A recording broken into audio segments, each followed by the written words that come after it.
So yeah, we're going to look at, last week obviously we were looking at overcoming, the fact that part of who we are as children of God, as this new creation, is we overcome. It's in our nature, it's in our DNA. We are born of God, we overcome the world. It's just the way it is, right? And we spoke last week about, how a lot of people in this life, they're struggling. It's really, really difficult for them they're just kind of getting through each day to day. That's how they're living. No enjoyment, no real sense of joy, fulfillment, any of that. It's just, a struggle, a real struggle. And that's not how we were created to be. It's not how God made us to live. That's not why we're here, right? To just kind of make it through. And so that kind of overcoming spirit that we have, that fighter in us, as it were, that keeps us from letting life smack us up, that's part of our DNA and who we are. And obviously we related it then to also, for some people, it's not just in terms of the stuff they struggle with in life. For some people it's like maybe habits that they're struggling with, that they want to overcome, that they haven't already, but you know what I mean. And so for those people, again, same thing. It's about not losing hope and giving up because things seem dry, they seem dreary, it seems like there's no hope. It's about us persevering, right? That's essentially, that's the key to us overcoming. Is obviously, first of all, we need to remember who we are. We need to, if we don't understand it, then we need to first understand who we are. Understand who we are, what we have, what we carry. And then it's a case of standing on that, in that identity, until we start to see it come to fruition in whichever area we want to see it. So for the person that, life is just beating them up, essentially, they're going through a lot and they're wondering when it's going to end, and they're not kind of seeing a light at the end of the tunnel. Obviously we use that scripture, I've forgotten what it was, I think one of the Psalms, about kind of how when everything's said and done, it feels like a dream. I look back at some of the toughest times in my life and thinking back about, I just couldn't see how it would ever end, and it never seemed like there was going to be life beyond it. And now, I barely remember life with it, because it's so far away and it seems like such a long time ago. And that's really how it is for everything. All this stuff kind of comes to an end. And I defo remember mentioning that Trouble Don't Last Always song by, what's his name? Bishop Larry Trotter. It's a good song anyway. I hope some of you went away and listened to it. But it honestly is a real encouragement that for people that are going through a lot, it doesn't last forever. There is always life beyond that issue. There is light at the end of the tunnel. These things don't go on forever. Things get better. Obviously we have the promise that he will make all things work together for our good, right? We know that God is actively working in our situations to make things right? And so we use these things as encouragement. We remember these promises that we have, right? Or even when we're going through these things, obviously, because these things don't happen overnight. Usually for a lot of people, it's not like their problems just end immediately and then they're fine. No. But in that case anyway, where it doesn't happen overnight, we have our Father to talk to guide us through, to walk us through these dark moments, right? It's kind of like Psalm 23 about, we walk through the valley of the shadow of death. We don't fear because he's with us, right? And that's kind of one of the reasons why, even though Christians can go through the same trials and tribulations as someone that doesn't believe, for example, the way that they'll go through the problem will be totally different, because having that union, being aware of that union, and living from that place of union means that you face the situation totally differently. Your outlook's going to be totally different. we're talking about being a mind-renewed Christian, right? So a Christian that lives aware of the union they have, aware of who they are in Christ, right? Aware of the finished work of Christ, of what Christ has accomplished for them, the benefits of all of that. A person that understands that and kind of lives from that place of understanding, it's a totally different ballgame. So they're not going to go through a situation like everybody else. They're going to go through completely aware of their union. They're going to go through understanding that, I may not feel X, but I know the truth is Y, right? A lot of people, when they go through tough times, they feel like God has abandoned them. And for a lot of people, they basically believe that. Maybe they resent God or whatever. If God loved me, I wouldn't go through this and go through that. And they start to change what they believe. They start to, things happen. And for those of us that understand who we are and what we carry, it's not the case. Yes, it may feel like God has abandoned us, but we know that's not the case. We know that he's not abandoned us. We know that he loves us. He's with us even as we go through this. Right? And having that knowledge and that awareness then allows us to experience these things even in the midst of that. Right? You tend to hear quite a few encounter stories from people when they're in their lowest place, in the darkest place. It's when Jesus appears to them or whatever, or they have some sort of amazing encounter. And that just kind of speaks to this fact that that's the kind of Father that we have, that loves us and actively shows us, makes us aware of his presence, his nearness in whatever we go through. So when we're going through tough times, when we're going through trials and going through struggles and all that stuff, he makes his presence known to us. Right? So I'm pretty sure that's a run through of what we were speaking of pretty much. Oh, there was also talking about kind of us not compromising with the standards that we set for ourselves.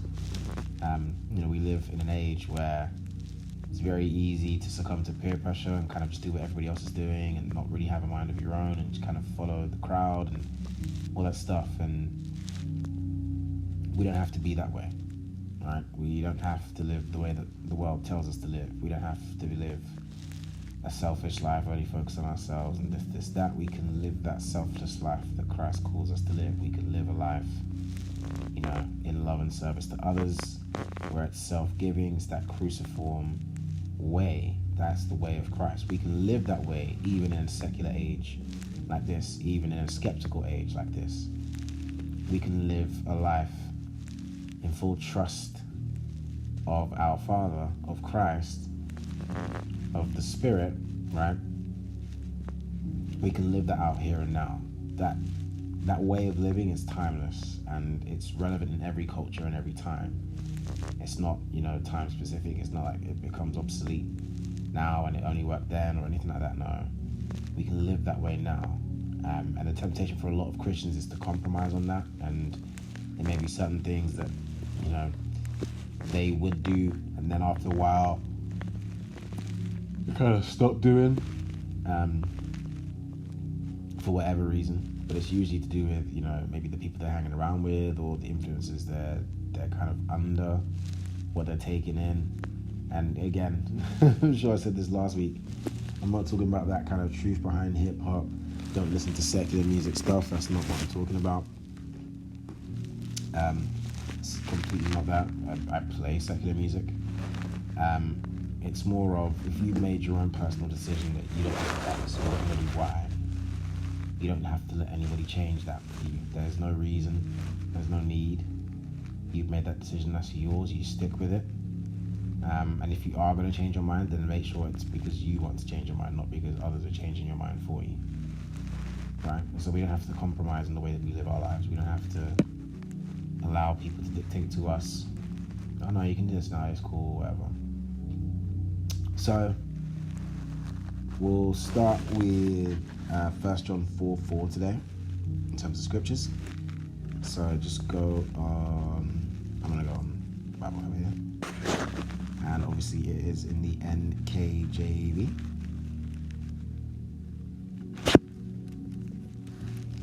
1 John 4 and verse 4 reads, "You are of God, little children, and have overcome them, because he who is in you is greater than he who is in the world.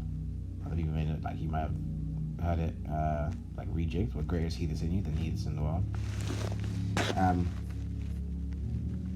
That's the first verse we're going to look at, and I think on this topic is one of the most important scriptures, because it reminds us of everything that's really important.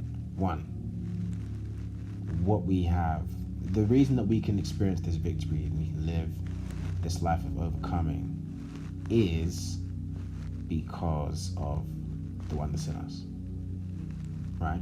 That's first and foremost. We have to get that. We have to understand that. Then we have to remember that whoever's in us, what's in us is greater than what we face. You know, it's really easy when you're going through stuff, you get what's the word? Views can get distorted. Things can appear like your perception could be altered. There's a word I'm looking for. It's not coming to me right now. But essentially, you can be. It's not deception, but things exaggerated. I don't know. Anyway, sorry. Things that are small can appear big, and things that are big can appear small. And it's very, very common for believers when we're going through trials and tribulations to only focus on ourselves. And that has a negative effect, because we start to essentially magnify the problem. We diminish ourselves anyway. And so the problem just begins to get bigger and bigger and bigger and bigger and bigger, more insurmountable. And people just basically get themselves to a point where they're like, this is impossible to overcome. I can't, there's no way out of this, And it's like, that's not the way that we're supposed to view these things. When we go through certain situations, when we go through things like this, you know, our response is meant to be the opposite. So, one, what I like about this verse is the fact that the one that we're meant to look at, the one that we're meant to focus on, the one that's greater, is not some distant, faraway God that we need to go and draw near to, you know. No, within. Our Father is within us. That greater one is within us. We look inside ourselves, because we carry divinity. When we are in union with the divine, that's in us, that's available to us. So I like that that's established, that this greatness that people are looking for, this overcoming ability that people would love to live in, they don't need to look elsewhere for it. It's not from some sort of external place. They don't have to climb mountains to find it, or, you know, go on pilgrimages or whatever. No, none of that. They just look within, because that's where our source is. That's where Christ is, right? So once we remember, one, that it's within us, and all of this comes from within us, we then also have to remember the size of what we carry in us. And of course, again, you know, we have the divine in us. There's no cap on that. There's no size cap on that. We have the greatest working possible power in the universe that lives within us, right? So this power is bigger, greater, stronger. It reminds me of our God. There was the Christian camp I used to go to called New Days years ago now. We used to do our God, but when we did it, they had like I don't want to say a rapper, but maybe they rapped. But anyway, they used to come on during that song and say, I think, greater, stronger, wiser. And we'd say our God is higher. And that's kind of all those superlative adjectives. That's what's in us. The power is greater, it's stronger, it's wiser, it's higher. It's all these great adjectives that we would use. That's the truth about what we possess, what we carry, who we are, what we have. Like we carry a power in us that's greater than anything that the world can throw at us. There's nothing that, you know, this world can throw at us that we can't overcome. And for a lot of people, again, it's very easy to forget when we're in the middle of it. It can be hard to see things from that perspective, to put things into, you know, real perspective. Like I said, once you've come out of a crazy situation, usually it then seemed a lot smaller than it was when you were in the middle of it. And so we need to live from that elevated understanding, elevated place, that renewal of the mind. And I think this is part of probably what it is to what we read in obviously Colossians 3 about setting your minds on things above. So when you're going through an issue or a problem or a situation, right, what we focus on is who we are, what we have, right? We live from that place instead of somewhere else, right? We remember who we are, what we have, and we live aware of that. Our minds are set there. So when we go through a situation, our instinct, our mind instantly remembers, but this is who I am. It's not something that comes as like a last resort. It's something that comes first. And obviously that takes a lot of training to start to think that way. That's kind of what the mind renewal process is. It's basically rewiring your brain to think a certain way. And so our default instinct has to become our identity, that this becomes so embedded in us that it's second nature. We don't even think about it, and we remember who we are. And so the way that obviously we then react to situations changes because we react as those people. We react as those who understand, who they are. We react as those who remember that they're eternally loved and forgiven. Remember that God's not counting sins against them. Remember that there's no condemnation. Remember that they're free from sin. All these different things. It's going to be two completely different reactions, So for the person that, for example, the person that's struggling with a particular habit, there's something in their life that they're doing that they want to stop doing. There's a habit they want to kick. There's a sin that they're committing that they can't stop, and they really, really want to stop. If that person believes, that they're a sinner and, there's no real way out of the sinful lifestyle, as they say, that they're living, they're going to react totally differently to someone that understands their identity in Christ and remembers who they are. They're going to see the problem totally differently. They're going to see themselves totally differently. One person is way more likely to conquer that issue than the other because one essentially sees themselves as a champion and they see the problem a lot smaller than the other person. Right? They don't see it as this insurmountable issue that they'll never be able to get over. There's a problem they're always going to face. No, they see it as they come kind of like David in the David and Goliath story. Like, I've defeated the lion and the bear. What's this? You're nothing. You're just like the rest of them. Right? And that's how we need to see the issues that we face in life, because we've all gone through life. We've all gone through different struggles, different trials, we've been through God got us through the last time. He's faithful to get us through this time. And like I said, I think that's something that we need to remember, that we have our Father who's with us in these moments as we go through these things. He doesn't go on holiday and then come back when you're all better. He's there.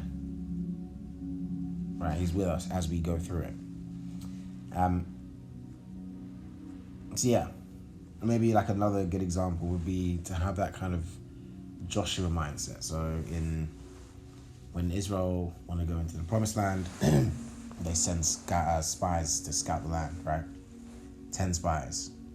The majority of them come back like, oh my goodness, we're like grasshoppers compared to them. Those guys are giants in that land. We're not going to stand a chance. And only Joshua and Caleb come back and see, hold on a second, they see things from that other perspective of, no, we're not the grasshoppers here, they are. They're not the giants in the land, we are. Right? That's kind of how we need to have, that's how we need to be thinking. Right? So everybody else is seeing life as this huge giant that just can't be overcome. But we understand who we are and what we carry. We're like, oh, no. We're the ones that are the threat here. We are the ones that people need to watch out for. Right? We need to see ourselves as giants, that we can withstand anything thrown at us, that there's nothing really that we can't do. And we don't need to be afraid of what people will do or what people will say. One of the reasons a lot of people fall into this stuff is, that peer pressure, is that they're super concerned about what everybody around them thinks about them, right? And they need that. They basically are looking for that sort of validation. And we, again, have to remember that that's not something that's part of who we are either. We don't need that. We don't need to thrive off of that. We have our approval, right? I think it's Ephesians 1 that tells us that we are accepted in the beloved. There's no greater acceptance to have, right? We don't need to be looking to be validated by anybody else, anywhere else, because God has completely qualified us. God has completely validated us. God sees us as his children, right? Washed, blameless, holy, blah, blah, blah, blah, all those different great things. We are those things. That's how he sees us. And what he sees in us, how he sees us, that's the truth about who we are. Again, that's something to remember, right? That it's not like this stuff is make-believe, right? This is really true. This is us. As we become like this, as we start to act like this, we will really start to kind of exude that Christ-like character that, again, remember, is already dormant within us, right? It's not like we have to go outside for anything like that. It's in us. It's a case of bringing it out. It's a case of navigating life with what's in us, understanding then how to express it, and how to express it in that sort of Christ-like way. So, because we understand that we don't really need any validation from people, right? We can get through life without it. We then remember that, well, like, worst case scenario, for most people, their worst case scenario is them dying, right? No one really wants to die, really wants to live forever. What separated the Christian, especially in kind of this Second Temple period, was they had an understanding of the afterlife to a degree. Obviously, none of us have been there to tell you this is what it is, right? But they had some sort of understanding, right? And so they knew they didn't have to fear death. They had just seen someone come back from death.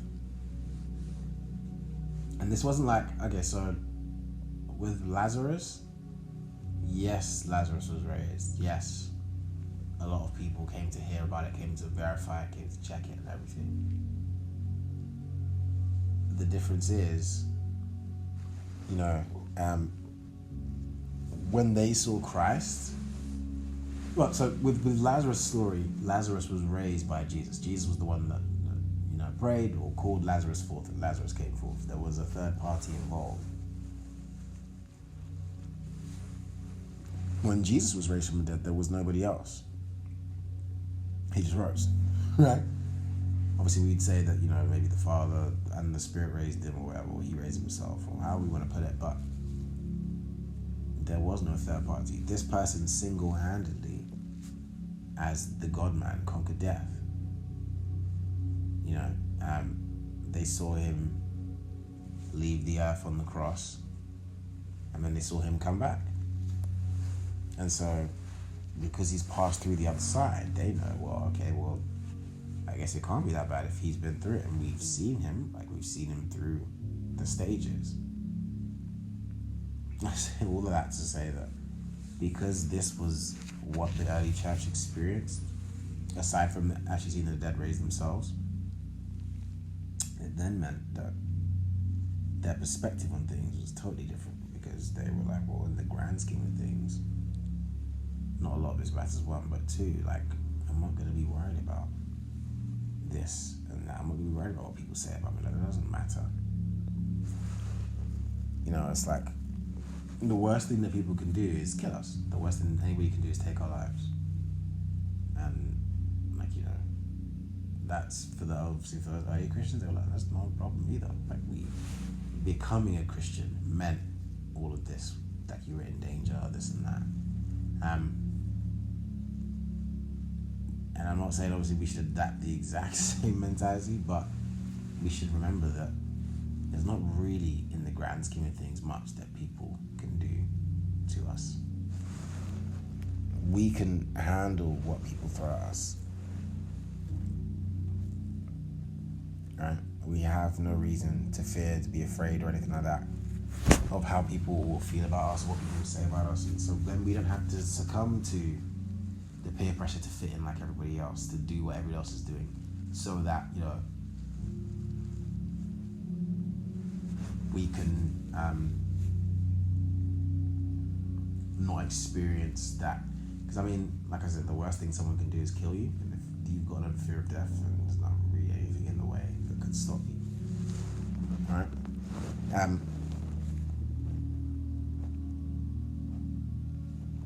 I wish I remembered. I wish I should have taken the actual story from God's Generals and found it, but it was a Smith Wigglesworth story that I remember from reading years ago. I believe, I don't remember exactly kind of how the first bit went, but it was something. Maybe someone asked him, he'd been praying for someone, or he'd seen a lot of healings and someone called something out. Basically, someone asked him a question, how are you doing what you're doing? And his response was, I'm 10 times bigger on the inside than I am outside. I'm pretty sure Wigglesworth was like pretty short, maybe like a 5'6", 5'7" guy. So that probably packed a bit of a punch as a line. But it's true, it speaks into what I'm talking about, the fact that Wigglesworth saw himself from a certain perspective. He didn't just see himself as this however tall man that walked the earth and did this and that, that's about it. No. He understood who he was from the heavenly perspective, from that side of things. He saw who he was, and that enabled him then to live the way that he did, to live the life that he did. Right? To see miracles, signs and wonders on the scale that he did. Well, it makes a lot of sense if this is how he viewed himself, as huge on the inside. There's no situation that he couldn't conquer. And it makes sense. I used to hear stories about how bold Wigglesworth was, because he just didn't care, because he understood, right? He understood that aspect of who he was. That no, there's no force in this earth, this greater power. So that's the Wigglesworth thing. And yeah, it's just nice for us to remember that, we have that inner man that guides us through the day. And that same inner man is a really powerful force, powerful enough,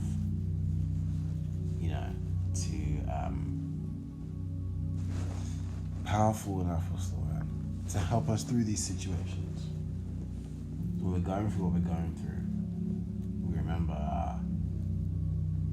the power that's in me is able to do this. The power that's in me is capable of this, whatever word they want to use. And it's just about us remembering that so that we can then live it out on a day-to-day. Right? Something else about what I was saying earlier about, kind of not having to live for validation and all that stuff. People change. People's opinions change. Sometimes very drastically. Other times it takes a little bit more grunt work. But relative to what I'm saying is we're in a fantastic position, right? As children of God, we know what our Father believes about us. We understand how He's made us, what He's made us into. right? We have all of that. We know that even before we were all of these things, all these amazing, wonderful things, before we were any of those things, Christ came and died. Like, he placed the ultimate price, the ultimate value on us, right?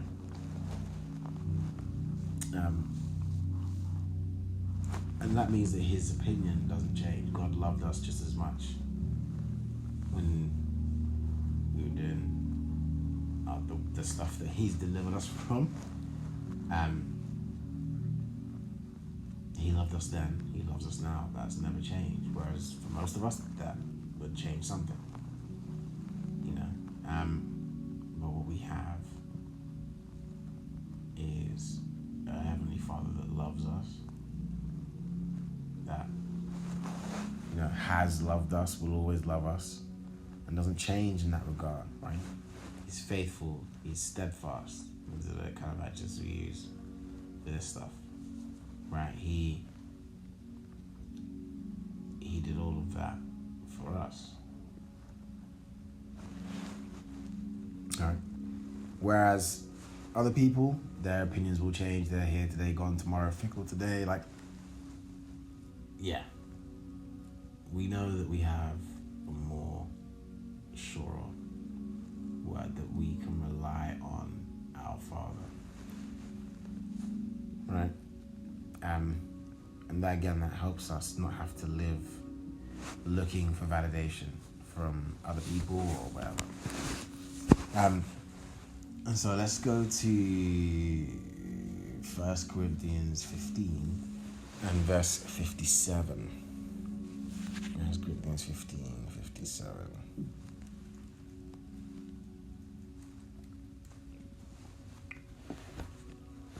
And the scripture here, but thanks be to God who gives us the victory through our Lord Jesus Christ. Right?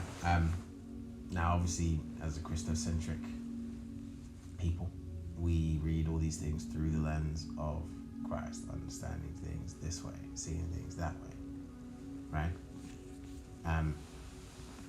And, you know, that doesn't change or anything, but we all remember that, you know, linked to that Christ is also the cross. And the two are basically, like, you know, completely, you can't separate them like that, right? So when we read about Christ, we also think about the cross. And so on the Christocentric level, just in general, when we read about, you know, our victory coming through Christ, obviously that, like, without Christ, we wouldn't have any victory. And there's that way of seeing things. But, you know, we also want to kind of explore other angles and the way that, you know, other people see things. And so focusing on it from more of a cross perspective than a Christ, as I guess, perspective, it also reminds us that the way to this life of victory is the Jesus way, right? That way of, you know, like I mentioned before, other-centered, self-giving love that Christ preached, that, you know, a lot of people just kind of brush off as, what's the word? Unsustainable or whatever, or it's impossible, plain old impossible. You know, it doesn't have to be that way. We can genuinely live this life out. We can genuinely live in that way, in that sort of mindset, mind frame. We can see, obviously now, the issue that a lot of people have with living this way is that it seems like those who aren't doing it right, or those who are doing what they shouldn't be doing, it seems like they do really well. And you, for, you know, being a man of integrity or person of integrity, you get punished and nothing happens. Well, not even punished, but, like, you know, nothing good comes of what you did, and it's just like, what was the point of that? But again, like I said, we gotta steadfast and, persevere through whatever we're going through. Right? And so that way of living, that cross way of living, it might take a while for it to bear fruit, but it's worth it. Obviously we just spoke about, the greater is He that's in us. For some, like growing up for me, I grew up in a church where Pentecostalism was quite popular. And so we were forced to read, like in the books that we would read, there will be loads of stuff about demons and, and being aware of this and beware of that and all this stuff, right? That was very much a major part of our reading this back in the day. It's 2+ years ago now, it's crazy. Anyway, there was a heavy focus on that stuff. If there was a focus on the supernatural, it would be more on like the negative side. Whereas now that we know this, we know who we are, right? We then understand that part of this finished work is us having victory over those same principalities and powers. Right? We don't need to be worried about this and worried about that and concerned about no. Because of who we are, right? We can handle these things.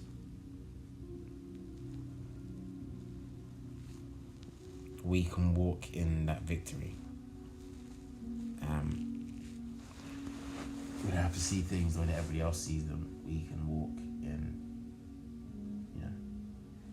complete and total victory. And part of that, again, like I said, is in that perseverance is not letting people get to you. When people say this and that you don't like, not letting it completely get to you, simmering it and all that stuff, and that's long. So we can live this victorious life. It is there for us to live. We can live in that life of victory. And obviously, we live in a world where that doesn't really fit the people's image of, that particular word. When we talk about victory and people look at your life and they see this and they see that and they're like, well, how can you be victorious if you're going through this and that? We have to remember, again, I keep saying that who we are, what we have, but that is honestly what we have to remember. We have to see ourselves from that perspective. And understanding victory through that lens, that way of seeing things, that kind of understanding that, this is who we are. This is how we live as who we are. And so part of that mind renewal is then seeing the world from that perspective and understanding that, okay, victory in the world looks like this, but in the kingdom it looks like that. We abide by totally different rules. It's a very, very upside down place. Jesus comes along and says, the first the last the first. So, if you want to be the greatest, be the one that serves the most. Right? So he comes and flips a lot of this stuff on its head. So that's kind of how it is, for us, is that we then start to think from that flipped perspective, as I guess it would be. And we understand victory from that place, that victory looks like, it looks like us loving our neighbors, right? Jesus' moment, his crowning moment of victory was for John that wrote, John 3:16. It was him. It was him on the cross. That was his being lifted up. That was his crowning moment. When they put the crown of thorns on him, it's like a massive subversion. But that's from what I see in the book of John. That's what John sees as Christ's crowning moment, where a literal baby boy that looks pretty much no different. There was a toy video on Twitter. That was the most realistic baby toy I've ever seen. I don't even know why I'm saying this, but anyway.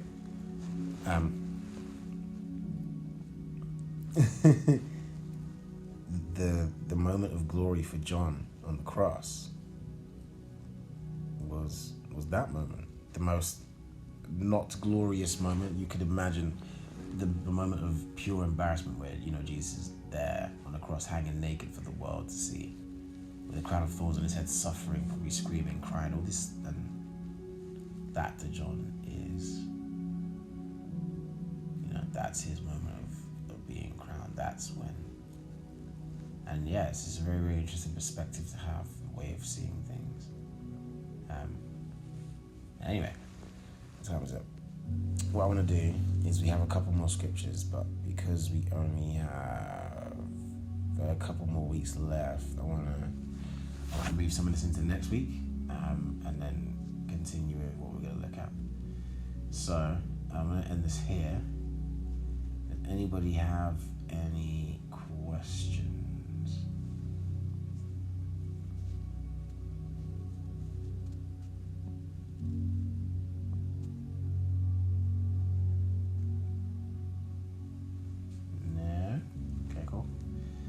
Let me see this recording.